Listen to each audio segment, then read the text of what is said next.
Hey, what is up? Welcome to this episode of the Wantrepreneur to Entrepreneur podcast. As always, I'm your host, Brian Lofrumento, and there are such cool tools and products and businesses popping up literally every single day, but probably my favorite stories are the ones where incredible professionals who have built incredibly successful careers have taken that experience and that expertise and applied it to a business that is making waves in industries. And that is exactly the story of today's guest and fellow entrepreneur. So let me introduce you to Keith Smith. Keith is the co-founder and CEO of GoodStream, which is an AI-first platform transforming how private asset managers collect, structure, and analyze portfolio data. Before building GoodStream, Keith spent 9 years in the private credit world, deploying over $6 billion in debt. There, he experienced firsthand the painful reality of chasing unstructured data across hundreds of files and founders every single quarter, which became the impetus for creating a better way. A lifelong entrepreneur and father of two, Keith is focused on bringing clarity to the $13 trillion private asset universe by replacing manual data chasing with intelligent automation and real-time insight. Keith lives in New York City and splits his time between building GoodStream, mentoring founders, and championing more humane, just, and equitable systems both inside and outside of tech. And trust me, when we talk about GoodStream and all the cool things that Keith has baked into a really smart solution, we're all going to learn a lot from his vantage point, his experience, his expertise, and of course, the way that he operates. So I'm excited about this one. I'm not going to say anything else. Let's dive straight into my interview with Keith Smith.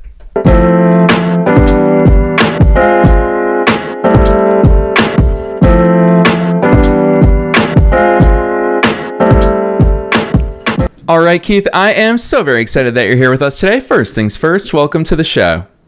Thank you, Brian. It's great to be here. Heck yes, I'm very excited to hear how you've taken all of your professional expertise and experience up to this point and built a very cool company and a product. Super excited, but first, you've got to take us beyond the bio. Who's Keith? How did you start doing all these cool things? I started at a very early age in terms of starting companies. I think I realized at an early age that I was highly unemployable. The way I like to phrase that when I talk to VCs today is I talk about it as I do better toiling under my own vision than I do somebody else's vision. And I think that's probably a more marketable way to be able to say that. But I think I realized early on that I was just going to have a tough time working in a corporate environment, at least one that I did not structure or create. And so I started starting companies. I had no idea what I was doing. I was inspired at a young age from some family friends that were entrepreneurs. And so I saw that as a young kid and I said, that feels like the right path for me. And when I got done with school, that was exactly the path I went down and started starting companies. Currently on my 7th startup at this point in time.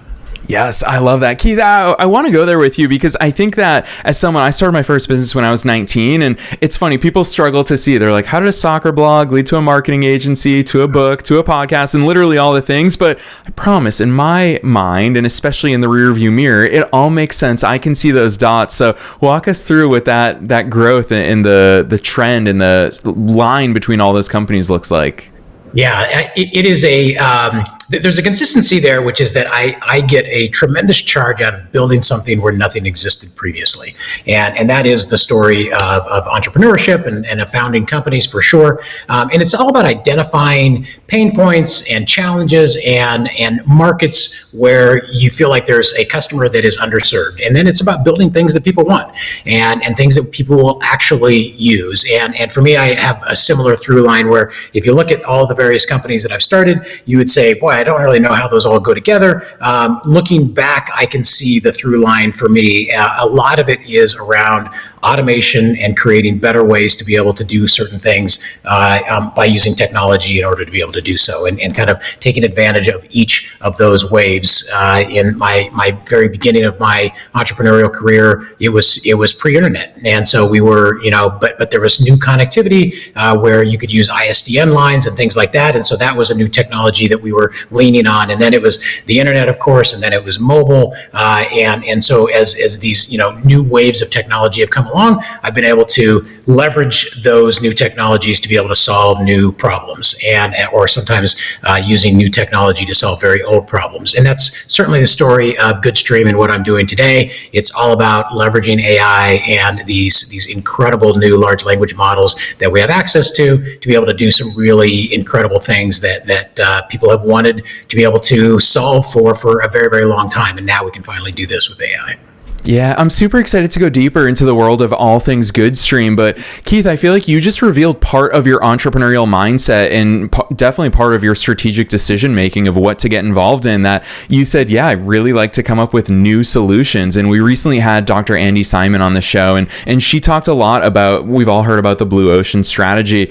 I admire people who find and seek and solve problems inside those blue oceans, because Keith, there's no roadmap for these solutions that you've come up with throughout your entrepreneurial career. Nobody has led the path for you to just follow there. Whereas if you and I start a laundromat, I mean, we know exactly how to start a laundromat. We can follow a playbook from somebody else. Talk to us about that blue ocean approach, because it's clearly been something that you've looked after and been successful in throughout your career. I'd love for you to share a little bit more about that with us. Yeah, absolutely. So I would say in early in my career, this is an area where I struggled. And I think it's true for a lot of us early on. We haven't necessarily lived the pain that we are trying to solve for. And that was the story of the first probably 2 or 3 companies that I started. Now, at this point in time, I get the benefit of having lived the pain and run a company that experienced this pain. And so I have a deeper understanding, I think, of the challenges that exist now. And that is something that I missed early on in my career. And when I have folks to come to me and they say, hey, should I start my own company? The first piece of advice, by the way, I always give when somebody asks me that question is, no, you absolutely should not start your own company. And the reason why I always say that, and I start with that, is because I say, look, it's not because I'm trying to discourage you, but if me as a stranger telling you that you shouldn't start your company is going to deter you in any way at all, then that's good. I'm doing you a favor, because you're going to face a million obstacles and you're going to have to get over every one of those obstacles. So you need to know that this is going to be the path that you really want to go down.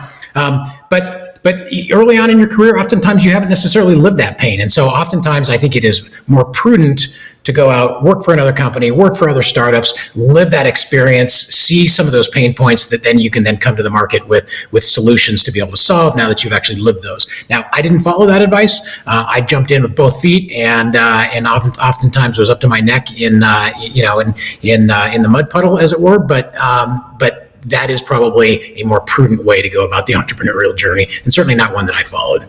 Yes, I love that, Keith. That is especially relevant here on the Wantrepreneur to Entrepreneur podcast. It's going to perk a lot of listeners' ears up right there with that, because that is the harsh reality. And of course, I often say the juice is worth the squeeze. There's so much hard work that goes into it, and you're a living testament to that, especially because, Keith, I'm going to call this out. I've been saying this more and more recently to fellow entrepreneurs who started, 10 plus years ago, even longer than that, is that, Keith, we did things the hard way. When you and I started our first businesses, there was no such thing as AI, at least AI for us at the consumer level. We had to do everything by hand, and that started with our thoughts, and then obviously typing on keyboards to make these things happen.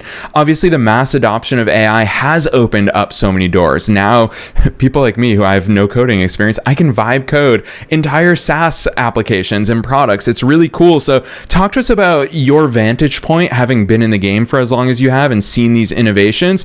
You saw AI coming along, and obviously with your past experiences, you said, hold on, there's something we can really do here for private asset managers. I really want to turn these advancements and innovations into GoodStream. What did that beginning story look like? Yeah, so it was AI as a concept. This is backing up now to call it 4.5 years ago or so when I really started thinking about AI. But AI at that point in time was still largely thought of as machine learning. We kind of felt like AI was this thing that was like 10 years out. It's kind of like cold fusion. It's always 10 years out. It's coming soon. It'll be great when it gets here. But it didn't feel like it was on the horizon until all of a sudden it was. And I remember that first moment in early 2022 when I was using the OpenAI API in order to be able to have the first chat that I had with the early versions of ChatGPT before ChatGPT was released, and just had that moment of like, oh my gosh, this is going to change everything. Like, we were getting wrong answers, we were getting bold and confident but wrong answers, which was even the worst kind of wrong answers that you can get. But you could squint and you could see where this was going, and you could see how transformational this was going to be if the intelligence continued to get better. And so when I saw that, I knew that my entrepreneurial life and energies were going to be spent around this technology for the next 10 to 20 years. And anybody who says, yeah, AI is like, and then fill in the blank, you can probably discount whatever it is that they're going to tell you next, because AI is not like anything else I think we've seen before. It is not like the Industrial Revolution. Sure, there are some parts of it. It's not like the internet. Sure, there's some parts of it that might be similar. It is just totally unique, totally different. It is an alien intelligence that we are all sitting here. We have front row seats to watching this alien intelligence come to life. And that is a fascinating thing. It is creating an environment where I am having more fun than I've ever had in my entrepreneurial career. It is exciting. It's invigorating. It's thrilling, and we get to solve problems at a breakneck pace. And you mentioned vibe coding, and the ability, even though at GoodStream we don't vibe code our actual production environment. What we do vibe code is we vibe code what it's going to look and feel like, and then we turn around and we talk to our customers. Hey, is this what you had in mind? Oh, maybe not. I think this doesn't quite work the way I thought it would work when now that I see it, I think it should be a little bit different. And so that gives us the ability to iterate. And software development is hard at a lot of different levels, and AI is having a huge impact on the actual writing and development of code. But being able to vibe code the front end and being able to give customers immediate feedback, show them what it is that they think that they're asking for, allow them to be able to give you feedback, and you to be able to iterate multiple times before you ever really start to write the real production code. That is an invaluable thing, and it is making sure that we build the right thing when we actually start sitting down and writing code. And that is something that is a luxury that we did not have access to previously. Yeah, so well said. And I want to reemphasize that point that you made, that you're having more fun than ever before. And it's because solutions are so much easier and quicker to build out. And importantly, something that you also stress is to iterate on. None of these things, and me just playing around with vibe coding, I very quickly realized, Keith, that you can't just give it a few prompts and boom, you have a finished product. It is very much an iterative process, and hearing how that at least kickstarts your team's journey and what you've built with GoodStream, it's really cool. So Keith, I feel like we've talked about GoodStream enough times that I want you to introduce it to listeners, because my one gripe about podcasting as a platform is that it's not visual. Most people are simply listening to you and I right now, but having landed on GoodStream's website and seeing what it is that you guys have built, what it is that you guys do, and importantly, the different flow that asset managers get to experience by using GoodStream, it's so visual in the way that you guys present it. And it's so clear of you guys presenting, hey, this is the old way of doing it, and here's what life is like under GoodStream. What does that look like? Introduce us to it. Yeah, so I think the best way to think about it is to understand the pain point and the problem with the industry right now, and that is that there are $13 trillion worth of private assets or private capital around the globe, and this is primarily in venture capital, private equity, also private lending is included in that. Some real estate is a lot of real estate is included in that, but it's a big category of assets, and that industry, that $13 trillion industry, is run on PDFs. And what I mean by that is that if we are going to go out and we're going to invest in the public markets, we are able to go to all sorts of different places to be able to get real feeds and data feeds about all the public companies that are out there. And that data comes structured, it comes organized, it comes at the same time to you as it does to me. Everything is very standardized, and we can understand what's going to be coming our way. In the private capital markets, it is exactly the opposite. This stuff is buried in emails, it's buried in spreadsheets, and it's buried in PDFs. And that data is rich, it's important. It's important to be able to make underwriting decisions, to be able to make funding decisions, to be able to understand which of your investments are doing well and which ones are not doing well, and understand the entire kind of knowledge graph of your entire portfolio. And yet all of that stuff is buried in these emails, spreadsheets, and PDFs. And so what our system does is it comes along and says, you know what? You don't need to enter any information. You don't need to tell us anything. You don't need to, you could disconnect your keyboard. In fact, when you get ready to implement GoodStream, It's a few clicks to connect it to your file store and to connect it to your email.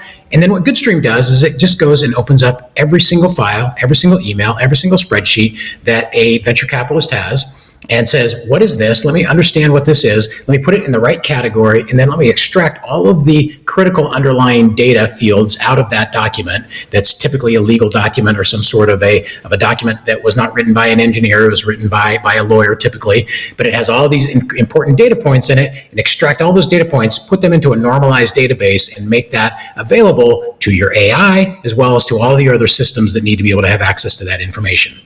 So suddenly it's real-time data, suddenly it's very structured data, suddenly it's a lot more data than you would have been able to get to otherwise, and you're able to do it at about 1/100th of the cost of what you were spending before to do this. And so if you live that world, you understand that pain and you understand how big of a pain that is, and we are solving that pain for them. I think the thing for your audience more broadly to take away from this is that AI has capabilities now for entrepreneurs to be able to tackle problems that have been largely handled by humans in the past. And these are not rich, rewarding jobs. They are, I'm going to read through this 28-page stock purchase agreement, and I'm going to pick out the 5 fields that are important, and then I'm going to do that again and again and again for 8 hours a day. There's not real exciting jobs. And so all of a sudden we can take away a lot of that busy work, and we can allow these folks to be able to do much more important things that are going to have a much bigger impact on the organization.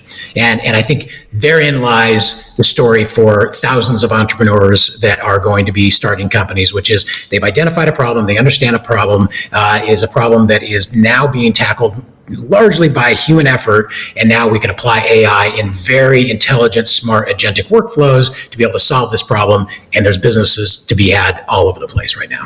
Yeah, I'd love for you to take us behind the scenes, Keith, because hearing you paint the picture of what the landscape looks like, you obviously come at it from multiple vantage points, I'd say, because you have so much experience in different elements of this arena that you as an entrepreneur, you are a problem solver. And you just talked to us about the fact that, hey, if you see this, now you can build solutions quicker than ever before. But you've also been in that world of private credit and all of that in private markets. And so in that realm, we all see in the headlines as outsiders about how all this money is pouring into AI. AI is the hot thing. And if you and I rewind 20 years ago, social media was the hot thing. And I'm sure that 20 years from now, there will be another hot thing. And everybody's paying attention to that. So I would imagine that your timing in the market is right. I would imagine that your solution in the market is right with all the experience that you bring to the table and how you're building that out. But from your vantage point, even on the more macro level, where do you see the intersection right now of AI and those private markets? Because there's a lot of buzz there, but I trust you to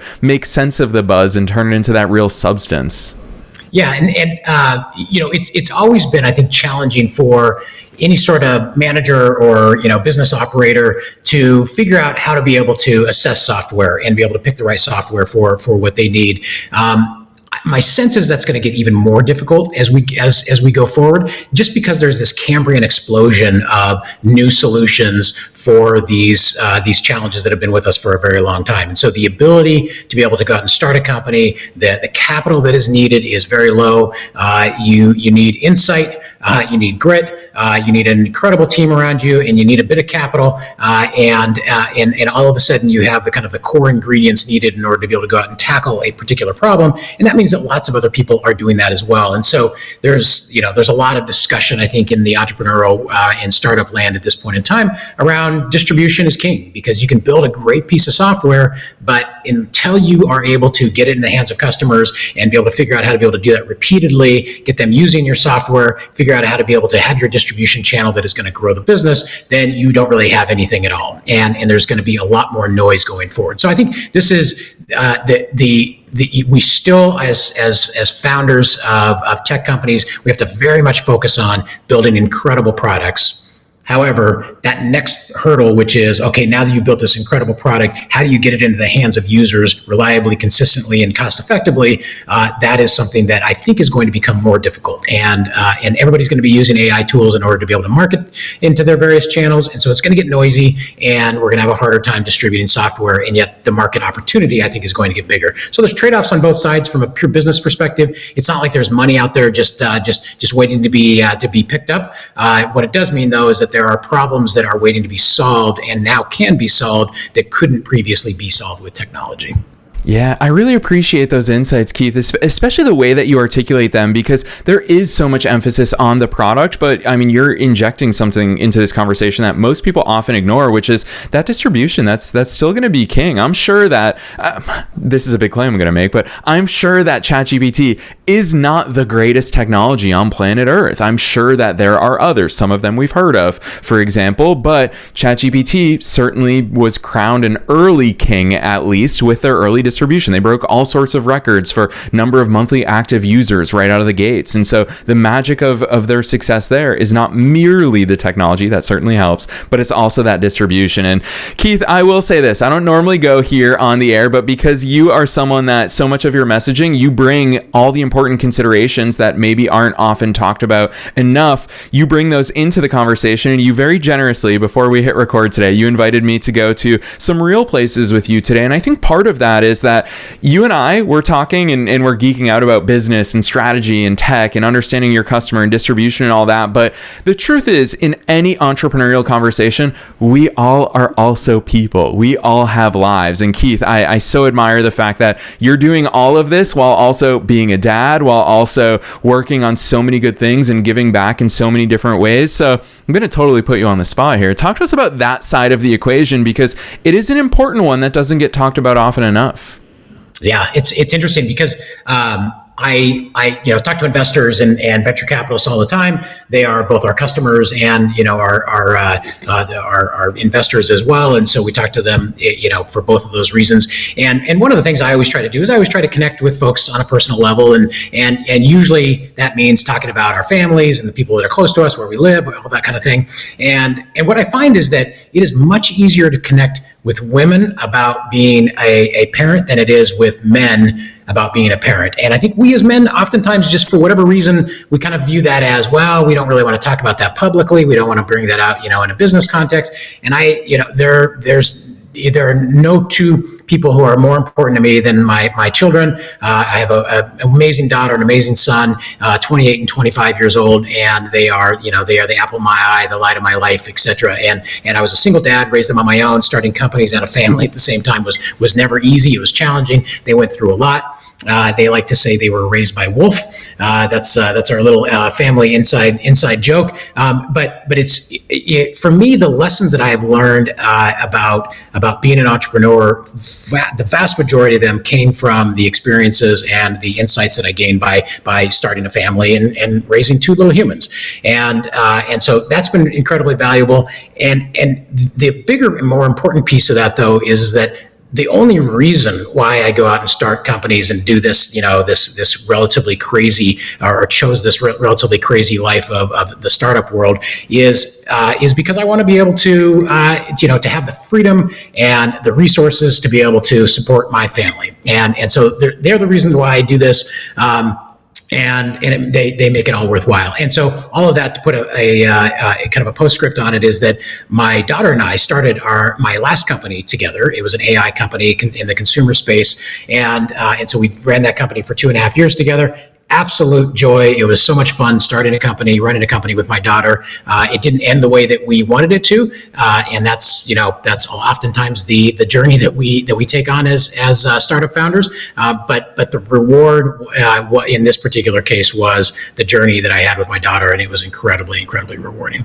Yeah, I'm so appreciative of those insights and the way that you express and share these things, Keith, because you're right. I don't think we talk about it often enough, especially as men. And I will say that I'm not a parent just yet. I very much look forward to the day that hopefully comes. And so with that in mind, I'll put myself on blast a little bit here, and it's easier said than done. I'm merely an uncle right now, so I'm going to look for you for some real life insights as a dad. But my view on it is, I've learned so much through entrepreneurship. Entrepreneurship has created so much of the way I am, the way that I handle rejection, the way that I handle adversity, the way that I sometimes delusionally just believe in the positive outcomes that I'm chasing after. And so with that in mind, I guess the tangible question that I have for you here, it's also part philosophical, is how has entrepreneurship leaked into your parenting style? Because I would imagine that you want your kids to experience all of these resilient parts of what builds an entrepreneur, while at the same time, and you called it out earlier in the conversation,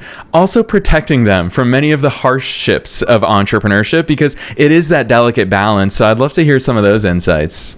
Yeah, it was interesting. So being a single dad and having a demanding job and having lots of hours that I needed to put in, and for the most part was in the office during all of those critical years, which is kind of funny to think back about because now oftentimes we are working remotely and how quickly the world has changed. But as I was raising them as they were coming up, we were in the I was in the office, and I was typically working 6 days a week. And so for them, life was, after school, they'd come to the office and they would hang out at the office and they would ride segways around the office. On weekends, we would be at the office and they would be, figuring out how to be able to keep themselves entertained. And then as soon as they got to the point where they could actually come in and start to do some internships when they were in high school, they started coming in and doing marketing internships and that sort of thing. And so, they understood what a P&L and a balance sheet was. I put up on the whiteboard enough for them and bored them with that. And they just kind of lived it, breathed it. We talked about it at the dinner table. It was just always around. And so for them, kind of growing up in this entrepreneurial world was kind of normal for them, and they didn't necessarily know anything any different. And being that deeply embedded in my work life, I would take them on trips. I remember I took my daughter to Sand Hill Road, and we went and met with a dozen different VCs, and she got to sit there and listen and participate in those conversations. And those were just things that, opportunities for them to be able to see what this is like. My daughter ended up deciding to more or less pursue a similar category in a similar industry, and my son wanted nothing to do with it. And he was like, "Dad, I am not going to sit behind a computer all day. I'm not going to push buttons on a keyboard. That is not the life for me. I'm going to be outside doing things with my hands." And I told him, I said, "Well, nobody, when they're 9 years old, thinks that they're going to be sitting behind a keyboard or sitting behind a desk pushing buttons on a keyboard. Trust me, when you get older, you'll figure it out and you'll get used to it." And he never did. He was very clued into this at an early age, that this was not the type of life that he wanted or the type of job that he wanted. And so it was great. I think both my kids got to see it up close. One of them decided this was the thing for them. One of them decided that was not the thing for them. And it worked out wonderfully for each of them and in both cases, but they certainly got to see it and they were immersed in it from day one.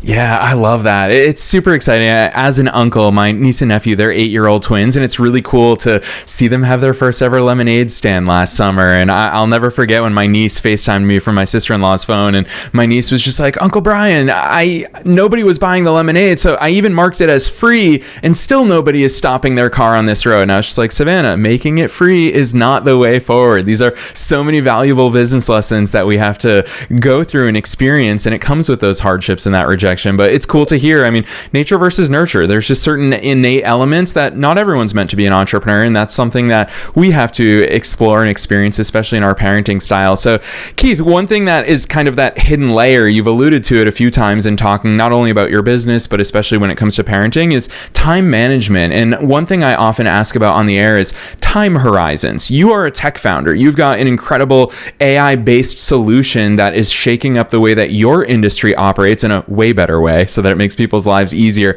But of course, things are changing literally every single week in the tech world right now. What's the time horizon that you look at and plan for and strategize for as a CEO?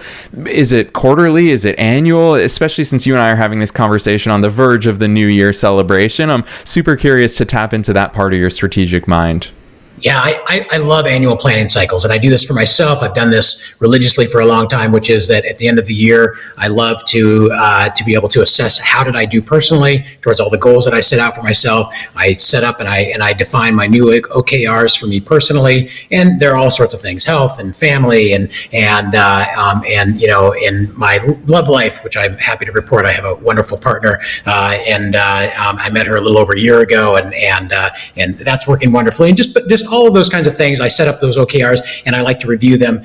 That works great in my personal life. That used to work relatively well in business. at this point in time, the cycle that is just not granular enough of a cycle. And so we're still in the early days. And so at GoodStream, so we certainly think in terms of weeks and months and what we're going to accomplish there. A quarter feels almost like it's too long to be able to think about because, there's going to be new models by then. We're not even sure what those capabilities are going to be. But we do all kind of have this kind of overhang of when does, we'll call it AGI for lack of a better term, because the term keeps changing, whether you call it super intelligence or AGI.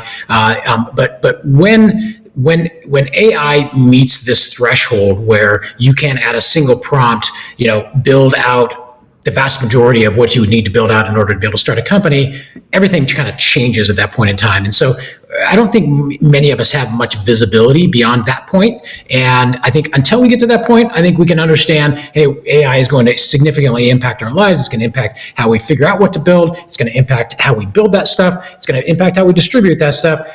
After AGI, or after that point, no, we don't really know. And that's scary, but it's also super exciting because the idea of scarcity is likely something that will start to go away in a lot of different categories and a lot of different industries. When we start to be able to have AI being able to take on these incredible new tasks that we can't even imagine at this point in time, life's going to change dramatically. So that's how I think about it at this point in time: weeks, months, planning cycles, sort of quarters, and 3, 4, 5 years from now, it's anybody's guess.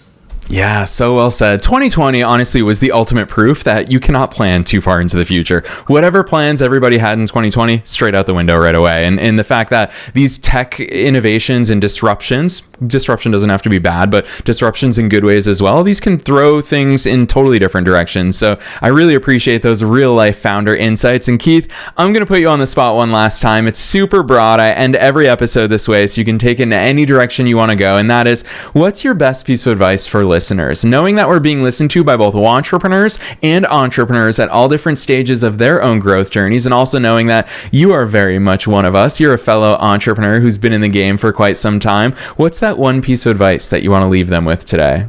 Yeah, so what I would say is that we are in a very unique time. I've been doing this for 30 plus years, and I have access to history books, so I can look back further than that. And this is a unique time.